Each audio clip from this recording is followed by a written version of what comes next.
সকালে ট্রাক্টর এলে তেল দেয় আর এখন তোর পাশে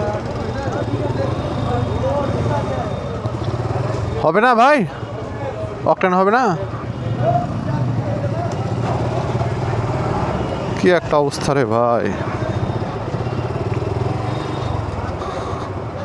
দুইটা পাম্প ঘুরলাম, তেল পাইলাম না। দেখা যাক সামনে। তেলের সংকট, কৃত্রিম সংকট বানাই দিল। তেল নিয়ে এখন ব্যাপক ঝামেলা।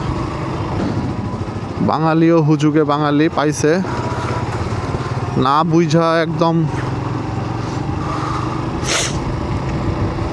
হুমড়ি খায়া পড়ছে তেল নেওয়ার জন্যে। পরও সবাই টাঙ্কি ফুল, তাও একদিক দিয়ে ভালো। আগে তো দামই বাড়াই দিত এতদিনে, এখন পর্যন্ত দাম বাড়ায় নেই, বাট তেল দিচ্ছে না পাম্পগুলো।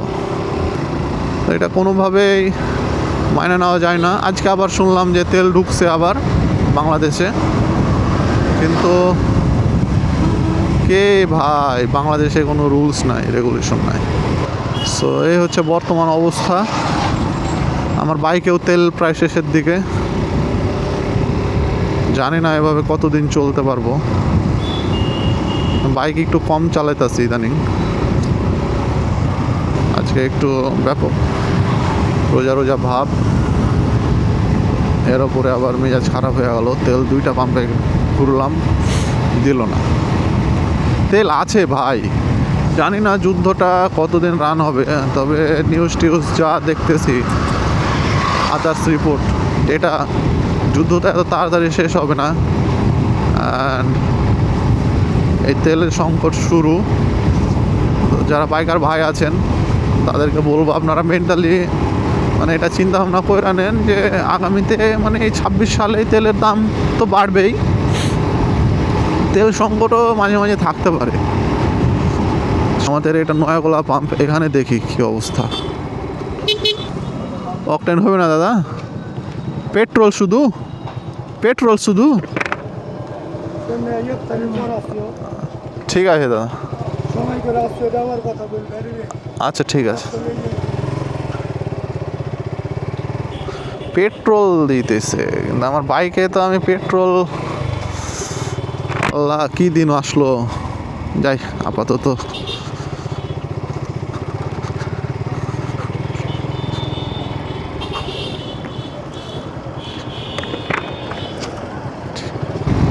যাক, আর বাইক চালাবো না, বাসায় গিয়ে বাইক ভইরা দিলাম, আর বের করবো না। এ তেলের প্যারা নেওয়া যাবে না ঈদের আগে, একবার আসবো সময় মতো। আর এমন একটা সিচুয়েশনের মধ্যে আছি, আমার বাইকটা সার্ভিস করা লাগবে। আর বাইকের মাইলেজ ড্রপ করছে হিউজ পরিমাণ। মানে আপনার আগে আমি 45 পাইতাম মাইলেজ, এখন মেবি 40 নিচে যাই। সার্ভিস করে দেখবো, দেখি বাড়ে কি না। আমার আইডিয়া মাইলেজটা হিউজ পরিমাণ ড্রপ করছে, প্রায় 5 থেকে 7 কিলোমিটার।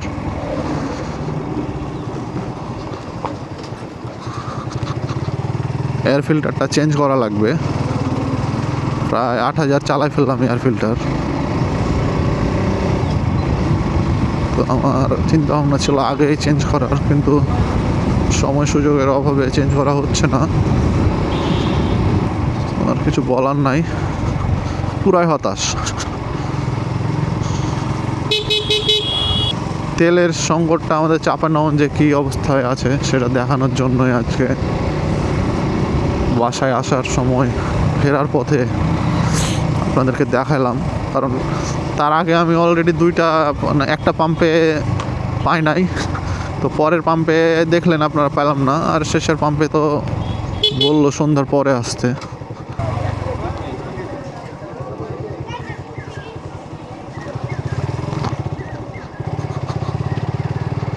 সো এই ছিল আজকে আপনাদের সাথে, এতটুকুই।